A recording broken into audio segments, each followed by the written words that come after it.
una base militar venezolana y transportarlo a los Estados Unidos, donde ha comenzado a ser juzgado. ¿Cuál es el fundamento legal de este acto hecho a la persona de Maduro y eventualmente a quien debe considerarse también como el jefe de Estado de Venezuela, aunque el Perú no lo reconoce como tal y muchas potencias tampoco? Bueno, no es la primera vez que acontece un hecho de esta naturaleza respecto a decisiones o atribuciones que se toman algunos países para poder capturar y repatriar a una persona al margen de los procedimientos formales que están básicamente inmersos dentro del tema de la extradición y la cooperación judicial.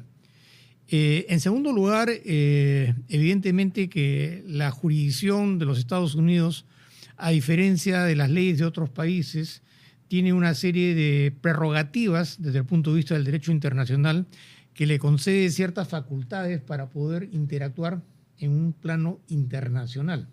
Es decir, delitos que en muchos casos, por ejemplo, no se han suscitado dentro del territorio de los Estados Unidos, sino que se producen fuera de la jurisdicción norteamericana, pero que sin embargo, de acuerdo a las leyes de los Estados Unidos, tienen prerrogativas para poder sentar acciones o procedimientos de contenido jurisdiccional.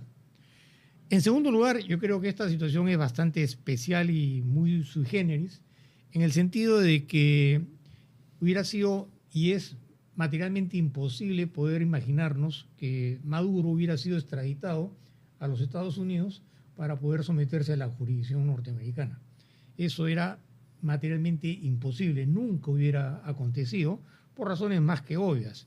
Evidentemente que este ha sido un operativo de contenido militar y se procedió a extraer violentamente a la persona con todas las características de lo que ahora se conoce como ha sido esta intervención, y lo que viene en este momento es someter ante una corte, ante un juzgado, los condicionamientos sobre la base de la denuncia que ha hecho el gobierno de los Estados Unidos a través de la Fiscalía, en la que está planteando hechos muy concretos que posiblemente han sido objeto de indagaciones, investigaciones hace algunos meses atrás, ¿no? Porque si uno lee la denuncia de la Fiscalía en Nueva York va a darse cuenta de que básicamente son delitos que están enmarcados dentro del tema de la conspiración, que es una narcoterrorista, ¿no? Narcoterrorismo, pero la conspiración en los Estados Unidos, a diferencia de lo que es la conspiración en el Perú, que solamente se utiliza para casos de rebelión y eventualmente para algunos casos de narcotráfico, la conspiración es una actuación típica, jurídica, muy particular en los Estados Unidos, que no solamente le otorga estas prerrogativas de contenido internacional, sino que apertura un espacio mucho más fortalecido para poder actuar de manera jurisdiccional. Yo creo que evidentemente ese va a ser un tema bastante controvertido porque, como tú acabas de manifestar hace unos instantes, hay dos escenarios en los cuales se están desolviendo los acontecimientos.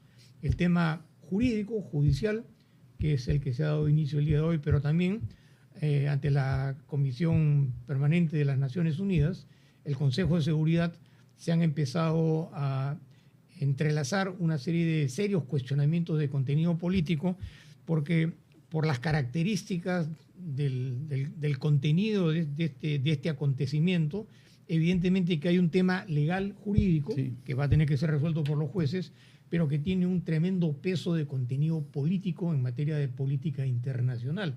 Entonces, yo creo que estos dos factores van a jugar en paralelo dependiendo de cómo se vayan suscitando los acontecimientos en los próximos días, claro, porque este es un fenómeno que está constantemente transformando y aparecen nuevos actores y entiendo yo que desde el punto de vista estrictamente legal se harán por parte de la defensa los planteamientos pertinentes desde el punto de vista de los derechos que le asista a cualquier persona que tiene que asistir a la justicia. Pero en resumen, lo que sí me parece que es muy importante hacer un deslinde bastante fáctico y real entre lo que hubiera significado tener que someterte a las prerrogativas del derecho internacional público, dentro de los cuales sabemos perfectamente qué cosa es la extradición, y lo que realmente venía aconteciendo frente a un fenómeno que evidentemente tenía connotaciones criminales. Lo que llama la atención es que el gobierno chavista continúa. Y es la vicepresidenta, como Dina Boluarte acá en su momento, que ha asumido el mandato por la supuesta elección que ella que la benefició en julio del 24, igual que al señor Maduro y que el Perú no reconoce muchos países. Ahora bien, usted ha hecho referencia a antecedentes.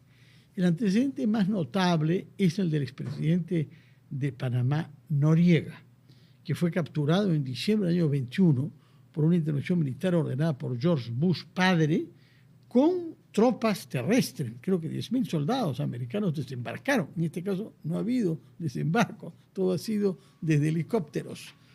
Pero más recientemente hemos visto a muchísimos detenidos vinculados al terrorismo cometido en Nueva York y Washington el 11 de septiembre del año 1, que no entraron a territorio norteamericano y que fueron juzgados o no juzgados y mantenidos en Guantánamo, en la isla de Cuba, justamente para evitar el riesgo de que algún juez considere de que no era legítimo presentarlos ante la justicia, entre otras cosas porque podían ni siquiera saberse en el caso de ellos la identidad. No es el caso, naturalmente, de Maduro. Allí es el presidente Guantánamo. Pero más recientemente, en los bombardeos que ha hecho Estados Unidos en algunas llamadas narcolanchas en el Caribe, cerca de la frontera marítima venezolana, en la mayor parte murieron todos y fueron al fondo del mar, todos sin que se sepa quién es. Pero uno sobrevivieron dos, muy a pesar de la Fuerza Aérea Norteamericana. Y esos dos tampoco los llevaron al territorio norteamericano, sabiendo que capturar a personas de esa manera, sin mandato judicial, sin autorización del Congreso en caso de guerra, plantea problemas judiciales. La pregunta es, sabemos que la fiscal de Nueva York, Pamela Bondi, nombrada por Bush y muy vinculada con la visión política de Bush, hará lo posible para presionar naturalmente este juicio, pero la justicia es independiente en Estados Unidos y el juez podría considerar acá el señor Maduro está llegando de una manera que... Bueno, de que la justicia es independiente en los Estados Unidos como en cualquier país, eso tiene mucho de relatividad. La justicia evidentemente es la faceta más democrática de lo que significa el ejercicio del derecho. Pero yo te podría mostrar incluso otros casos que acá en el Perú, en el ciudadano Won Ho-win, el chino, que a pesar de que la Corte Interamericana de Derechos Humanos señaló que no debía ser extraditado y el Tribunal Constitucional también terminó, digamos, de manera sorpresiva, extraído del territorio nacional y actualmente se encuentra prisionero en un país extranjero. Y así me imagino que hay muchos ejemplos. Lo que pasa es que este tema pues, adquirió una particular notoriedad. Pero creo yo también que el derecho internacional público, sobre la base de sus fundamentos y elementos tan tradicionales en los últimos años, ha sido y es objeto de una serie de transformaciones e interpretaciones. A partir, por ejemplo, del sentido de la pérdida de lo que significa el sentido clásico de la territorialidad y la jurisdicción, porque evidentemente ahora hay otras dimensiones tecnológicas que superan largamente el sentido tradicional de lo que es la jurisdicción y la territorialidad. Y como sabemos perfectamente, la extradición es un proceso inmerso dentro del derecho internacional público que en los últimos años cada día está más desprestigiado. Un proceso de extradición en condiciones normales puede durar 4 o 5 años. Como hemos visto con Toledo y los países están en muchos casos en una situación de indefensión, porque además la extradición se utiliza también con un sentido político, ¿no? Rodolfo Sánchez Aizcorbe, suponemos que ha visto usted la sesión del Consejo de Seguridad de la ONU y ha visto que hay una división. ¿Qué le parecieron los argumentos de unos y otros? Y sobre todo el temor que uno ve en la prensa norteamericana, que mañana el presidente chino Xi Jinping puede decidir hacer lo mismo en Taiwán. Y naturalmente Putin queda reforzado en un acto de este tipo y si mañana captura también al señor Zelensky, se lo puede llevar a Moscú y juzgarlo ahí. ¿Cuál ha sido su opinión sobre los intercambios que han habido en el Consejo de Seguridad de la ONU y el debate que se ha planteado a nivel internacional en el que el Perú intenta mantener una actitud prudente y relativamente discreta? Y demasiado, quizás. Bueno. Sí. A mí lo que me preocupa es que el gobierno de Estados Unidos, en concreto el gobierno de Trump, pueda decidir quién es un criminal y quién no, porque alegan que Maduro es líder de un cártel narcotraficante, lo cual eso es bastante puesto en duda por los expertos. Y por otro lado, indulta a un expresidente de Honduras condenado por la justicia de Estados Unidos a 45 años por narcotraficante. Entonces uno se pregunta, ¿realmente Estados Unidos está actuando bajo el derecho internacional y bajo la ley o por intereses exclusivamente políticos en este caso, ¿no? Entonces esa sería la preocupación principal. Ha establecido el gobierno de Trump una nueva doctrina y el gobierno de Trump ha dicho explícitamente que el hemisferio occidental es nuestro, ha dicho, ¿no? Refiriéndose a América Latina en general. Ha interferido en las elecciones de Argentina, ha interferido en las elecciones de Honduras. Entonces la preocupación, otra cosa más, presionó a Brasil, a la justicia brasileña, cuando condenó a Jair Bolsonaro por el intento de golpe de Estado. Sin éxito en ese caso. Sin éxito en ese caso, pero la tendencia es a esa, ¿no? A mis amigos, indulto, y a mis enemigos, la ley, ¿no? Eso es lo que me parece un poco preocupante. De acuerdo. Ahora, por otra parte, hay numerosas investigaciones sobre el tránsito de droga a través de Venezuela, tanto hacia Estados Unidos como hacia países europeos. Hay quienes dicen que hay bastantes pruebas. Uno ha escuchado investigaciones, personas que se han reunido, además, a lo largo de los años con Nicolás Maduro. ¿Qué pasaría si eso fuese confirmado? Que había una complicidad del Estado venezolano en el tráfico de drogas, cosa que, como sabemos, hubo en Cuba, puesto que fue fusilado el general Ochoa, usted recordará, tenía muy joven, en julio del año 89, no sé si usted recuerda, señor, pero el régimen cubano fusiló a 4 altos funcionarios, entre estos el general más condecorado, el general Arnaldo Ochoa, por tráfico de drogas, que aparentemente Ochoa asumió como responsabilidad para no inculpar a su jefe, Fidel Castro. Ahora, no, es claro que, digamos, en Venezuela hay altos cargos militares y funcionarios que son cómplices del narcotráfico, está claro, ¿no? Lo que cuestionan los expertos es que Maduro sea el líder de un cártel narcotraficante, ¿no? Que la droga pasa por Venezuela es un hecho, pero, digamos, Venezuela no produce cocaína, no produce hoja de coca, es un país de tránsito. La mayor parte de la cocaína que va a Estados Unidos va por el Pacífico, no por Venezuela. Entonces da la sensación de que el combate a las drogas es más un pretexto que un motivo real, porque, insisto, si fuera realmente tan importante para Trump, no habría indultado a un expresidente condenado, ¿no? Como el hondureño. Como el hondureño, ¿no? Ahora, es difícil creer que si hay un tráfico de drogas sistemático y durante años a través de Venezuela, no lo sepa el jefe de Estado.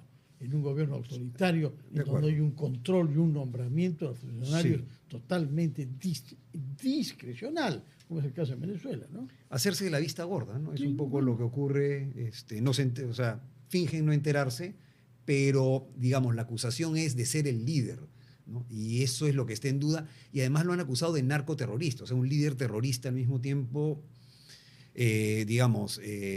Maduro es un dictador, viola los derechos humanos, es brutal, pero acusarlo de ser cabecilla terrorista es un poco, creo, problemático desde el punto de vista legal, ¿no? Me parece también un exceso, ¿no?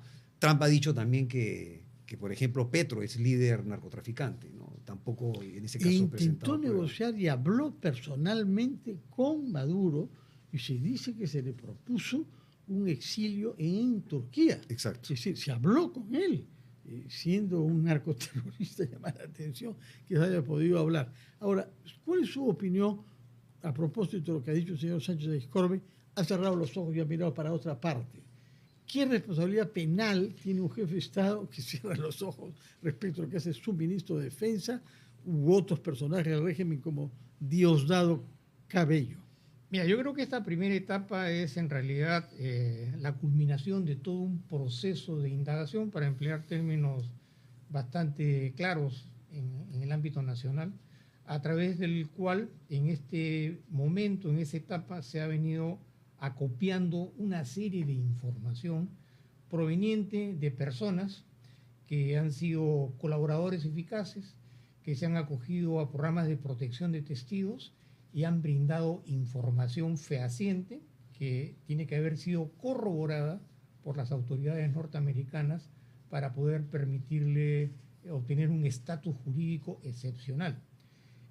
Claro, nosotros estamos embuidos por el aspecto noticioso, pero en realidad yo no descarto que ha habido una labor de inteligencia y de contrainteligencia por parte de una serie de personajes, como es el caso de Hugo Carvajal, que era una persona directamente vinculada a la cúpula del poder y que ante las autoridades norteamericanas ha declarado con evidencias y con pruebas cómo venía operando los carteles de la droga, sus vinculaciones con otros carteles extranjeros, y que esto ha sido objeto de corroboración. Porque, claro, periodísticamente uno puede pensar una cosa, pero del momento que una fiscalía en los Estados Unidos toma la decisión de hacer una propuesta de contenido acusatorio, tiene que estar básicamente ceñida en un marco probatorio lo suficientemente eficiente y corroborado para poder tomar la decisión de ir ante una corte y denunciar a una persona. Entonces, claro, en los últimos días, a raíz de todas estas intervenciones por parte de las fuerzas norteamericanas contra lanchas o barcos que sacaban drogas, uno piensa que en realidad esa era la parte más significativa, pero yo creo que eso no ha sido así. Acá ha habido una labor de muchos meses atrás, verificando, corroborando, cursando información, declaraciones, colaboradores, una serie de personas que han sido detenidas y que están presos en los Estados Unidos, que están y han brindado información para poder corroborar por lo menos en un inicio esa información y de ahí partir a lo que es una denuncia. Ahora, el tema, claro, del liderazgo es un tema que puede ser objeto de discusión, pero como manifestábamos hace unos instantes, en los Estados Unidos el tema no va por el lado exclusivamente de lo que es el crimen organizado. La matriz de las imputaciones en los Estados Unidos en delitos de esta naturaleza parte de la figura de la conspiración. Y en la conspiración el espacio es mucho más abierto para poder incorporar una serie de personas que, dependiendo los roles, su jerarquía, el estatus, porque evidentemente si estamos hablando de una persona que tenía la condición de primer mandatario de facto o no de facto y que participaba en estas actividades, evidentemente que su capacidad de liderazgo era bastante significativa, porque no estamos hablando acá solamente de una organización de narcotraficantes o de un cartel o del líder de un cartel. Estamos hablando de una cúpula en el gobierno, claro, con brazos armados, militares, en fin, una serie de temas, ¿no? Todo esto conduce a una pena de cadena perpetua. En principio, estos delitos son sumamente graves en la legislación norteamericana.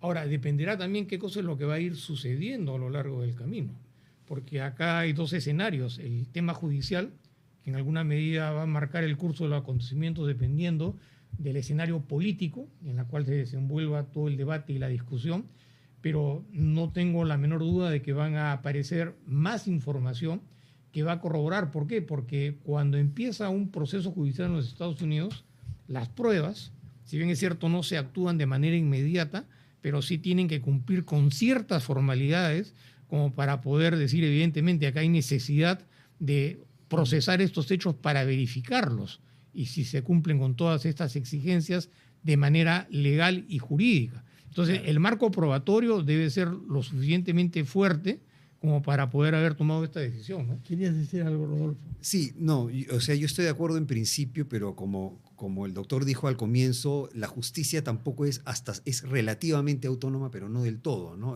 Pam Bondi es nombrada, entiendo, por... Fiscal, pero no jueza, ¿no? Sí. Fiscal, pero nombrada, digamos, por Trump. Directamente. Entonces, por los casos yo sigo pensando... que tiene Nueva York, incluidos él mismo.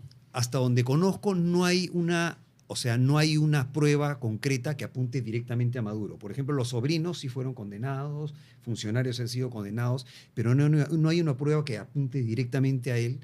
Y en el caso de Orlando Hernández, Orlando Hernández. El hondureño, ¿no? El hondureño, él mismo fue imputado por él haber traficado más de 400 toneladas de droga. 45 años de cárcel se le dio 45 años de y lo cárcel. indultó Trump. Entonces, no niego que pueda haber casos de criminalidad o no. Lo que me preocupa es que el gobierno de Estados Unidos pueda discrecionalmente decir qué delincuentes deben ser capturados y cuáles no. Ese es el problema que se ha discutido en la ONU hoy. Para terminar, estamos hablando sobre narcotráfico, pero en el Perú tenemos otros problemas criminales graves, incluso con un monto mayor de dinero como la minería ilegal, y sabemos lo que son organizaciones transnacionales como el Tren de Aragua.